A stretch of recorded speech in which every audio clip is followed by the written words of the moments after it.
परमात्मा और किसान। एक बार एक किसान परमात्मा से बड़ा नाराज हो गया। कभी बाढ़ आ जाए, कभी सूखा पड़ जाए, कभी धूप बहुत तेज हो जाए तो कभी ओले पड़ जाए।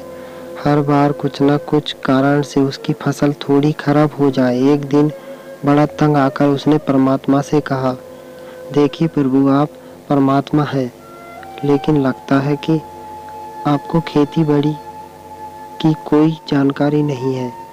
एक प्रार्थना है कि एक साल मुझे मौका दीजिए, जैसा मैं चाहता हूँ वैसा मौसम हो, फिर आपको देखना मैं कैसे अन्न के भंडार भर दूंगा। परमात्मा मुस्कुराए और कहा, ठीक है, जैसा तुम कहोगे वैसा ही मौसम दूंगा और दखल नहीं करूंगा। किसान ने गेहूं की फसल बोई। जब धूप चाही तब धूप निकली, जब पानी तब पानी, तेज धूप, ओले, बाढ़, आंधी तो उसने आने ही नहीं दिए।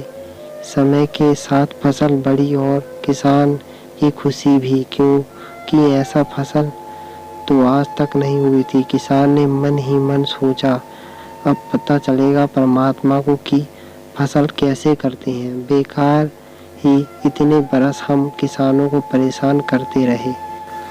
फसल काटने का समय आया। किसान बड़े गर्व से फसल काटने गया, लेकिन जैसे ही फसल काटने लगा एकदम से छाती पर हाथ रखकर बैठ गया। गेहूं की एक भी बाली के अंदर गेहूं नहीं था। सारी बालियां अंदर से खाली थीं। बड़ा दुखी होकर उसने परमात्मा से कहा, हे प्रभु, ये क्या हुआ? तब परमात्मा बोले, ये तो होना ही था। तुमने पौधे को संघर्ष का जरा सा भी मौका नहीं दिया। न तेज धूप में उनको तपने दिया, न आंधी ओले से जूझने दिया। उनको किसी प्रकार की चुनौती का एहसास जरा भी नहीं होने दिया। इसलिए सब पौधे खोखले रह गए।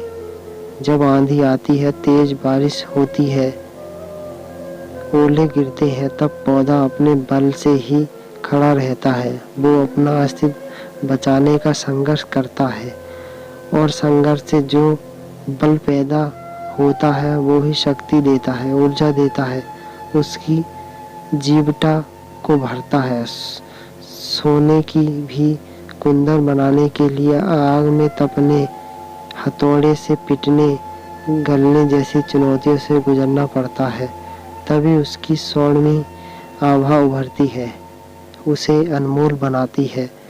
उसी तरह जिंदगी में भी अगर संघर्ष ना हो, चुनौती ना हो, तो आदमी खोखला ही रह जाता है। उसके अंदर कोई गुण नहीं आ पाता है। ये चुनौती ही है जो आदमी रूपी तलवार को धार देती है, उसे सशक्त और प्रखर बनाती है। अगर प्रतिभाशाली बनना है तो चुनौती तो स्वीकार करनी पड़ेंगी, अन्यथा हम खोखले ही रह जाएंगे। अगर जिंदगी में प्रखर बनना है तो प्रतिभाशाली बनना है तो संघर्ष और चुनौती का सामना तो करना ही पड़ेगा। सो फ्रेंड, ये स्टोरी आपको कैसी लगी? अगर पसंद आई हो तो प्लीज़ हमारे चैनल बिस्सू की वॉइस को ज़रूर सब्सक्राइब करें।